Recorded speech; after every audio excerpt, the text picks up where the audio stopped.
Bonjour, ceci est une capsule vidéo très courte qui a le but de vous présenter le minimum de choses pour débuter votre apprentissage du logiciel Zotero. Tout d'abord, installons le logiciel. Je me rends sur zotero.org et je choisis de l'installer si possible sur Mac, Windows ou Linux car c'est là où j'ai accès au plus de fonctionnalités. Je clique sur Download et j'installe le logiciel sur mon système. Ce n'est pas tout, dans mon navigateur favori, Firefox, Chrome ou bien d'autres, j'installe un connecteur, c'est-à-dire une extension qui va me permettre d'aspirer automatiquement des références dans Zotero. Elle est déjà installée ici. Parfois, sur certains navigateurs comme Chrome, vous aurez besoin de l'épingler pour qu'elle apparaisse dans la liste des icônes. Importons automatiquement notre première référence dans Zotero à partir de l'outil de recherche Sophia. Dans l'outil de recherche des bibliothèques Sophia, je sélectionne le document dont je veux importer la référence. Je clique sur le détail et lorsque la page a fini de se charger, je remarque que le connecteur Zotero s'est transformé en petit livre bleu. Je sélectionne cette icône et cela a pour effet de récupérer la référence dans mon logiciel Zotero dans les cases correspondantes.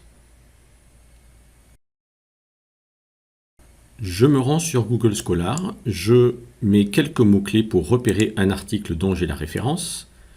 Et là, je pourrais à partir d'ici créer une référence en sélectionnant un ou plusieurs documents. Cependant, l'expérience m'a montré que l'on fait souvent une référence de meilleure qualité, non pas sur Google Scholar, mais sur le site qui héberge l'article scientifique. Donc là, je me rends sur le site de la revue.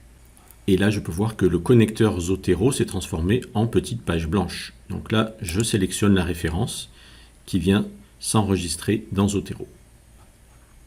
Dans ce cas-là, elle s'est aussi insérée avec le PDF en pièce jointe. Parfois, c'est impossible de trouver la référence en ligne pour l'importer dans Zotero. Il va falloir que je crée donc la référence manuellement. Pour cela, je me rends dans Zotero et je clique sur le petit plus vert. Je choisis quel est le type de document que j'ai entre les mains. J'insère ensuite les informations.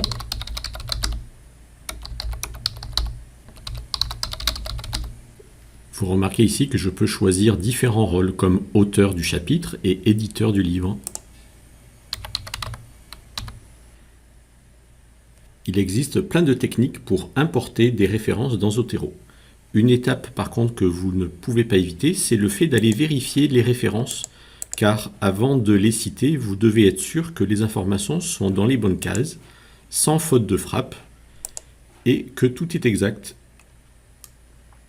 Voici une première méthode pour créer une bibliographie dans un traitement de texte. Je sélectionne des références qui ont été vérifiées dans Zotero. Je fais un clic droit de la souris. Je dis « Créer une bibliographie à partir des documents ». Je choisis un style bibliographique. Ici, je vais prendre le Chicago Full Note. Je veux une bibliographie finale copiée dans le presse-papier. C'est l'équivalent de CTRL-C. Copier. OK. Je me rends ensuite dans un traitement texte et je fais coller. Voici maintenant une deuxième méthode avancée, très intéressante, pour citer dans le texte et générer automatiquement une bibliographie.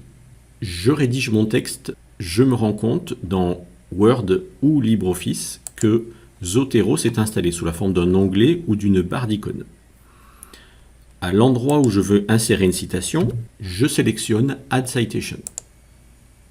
La première fois, on me demande quel est le style bibliographique que je veux utiliser. On va prendre le Chicago Full Note.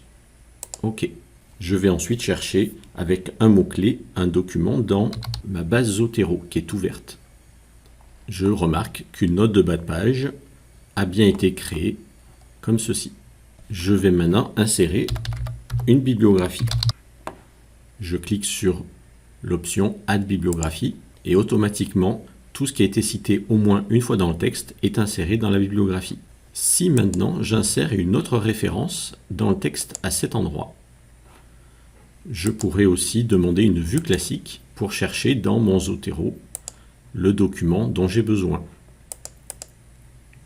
Ajoutons une troisième référence. Si je veux rajouter la page pour une référence, je vais sélectionner la note de bas de page correspondante, Add Edit bibliographie, et je dis qu'en fait c'est à la page 110 qu'il y a cette information.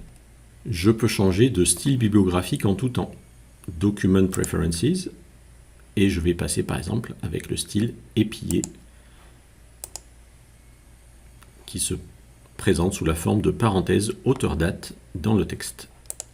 Pour aller plus loin, rendez-vous sur le tutoriel Zotero des bibliothèques de l'Université de Montréal.